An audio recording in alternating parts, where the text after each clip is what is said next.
Sa edad na 14, walang ibang pangarap si Kevin kundi ang maging malaya na gawin ang gustuhin niya, kalayaan na pakiwari niya. Ipinagkait ng mga magulang sa tuwing pinagagalitan siya, kalayaan na naglapit sa kanya sa droga at masasamang barkada, kalayaan na kalaunan nagkulong sa kanya sa mundo ng karahasan, buhay man ang kapalit.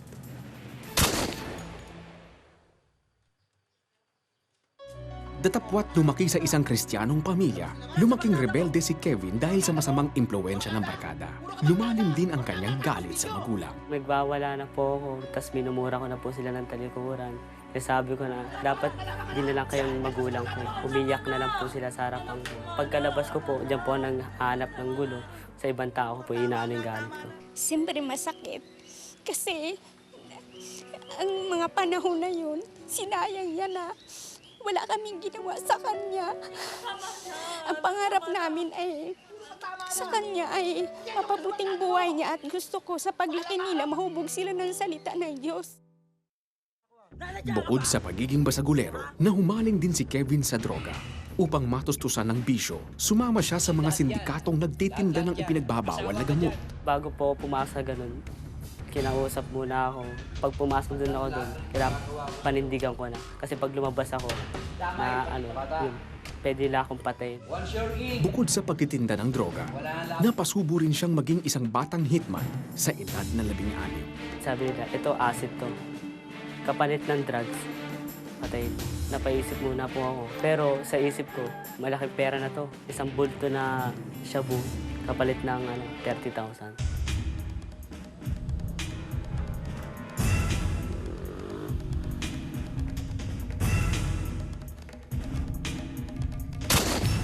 Takot na takot po ako, pero yung sinabi sa akin ng isang kasama ko, kung di ko siya papatayin, ako yung papatay.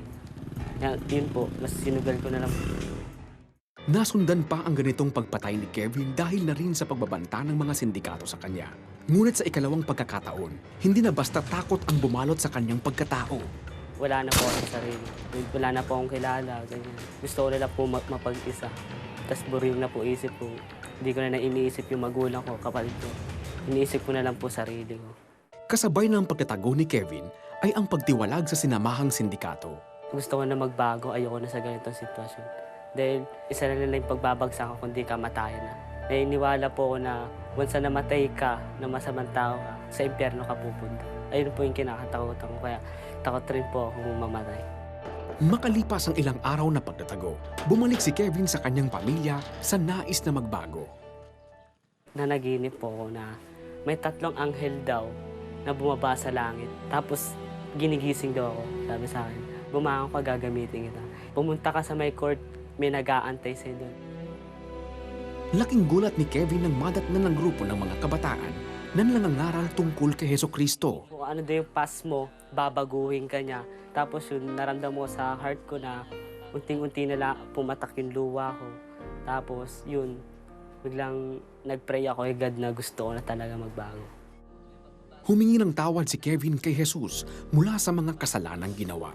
Kasabay nito ang paghingi niya ng tawad sa mga magulang na labis niyang nasaktan noon. Patawarin niyo ako dahil huli pala ang pagsisisi. Tama ang mga sinabi niyo sa akin. Ramdam ko na po kaya pala niyo po pinapalo, pinapagalitan dahil mahal niyo ako. Masaya, hindi mababay ang tunay na kasiyahan ay sa Diyos lang natin matatagpuan. Simula noon ay naging tuloy-tuloy na ang pagbabago sa buhay ni Kevin. Higit sa lahat, siya rin ang ginamit ng Panginoon upang mabago ang buhay ng nakatatandang kapatid na si Don, isang leader ng gang sa kanilang lugar.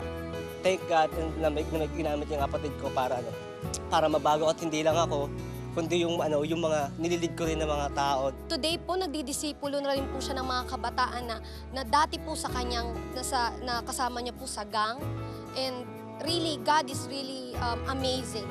Changing lives, changing young people. This generation has a highest potential to make a difference. Nalihis man ng landas, hindi naman ito naging balakid upang makita sa buhay ni Kevin ang katagumpayan ng magandang plano ni Jesus sa kanya. Pagkus, ito pa ang ginamit ng Diyos upang patunayan ang kanyang dakilang pagmamahal sa mga taong lumalapit sa kanya. Ang tunay na kalayaan pala, nasa Diyos, wala sa mundo.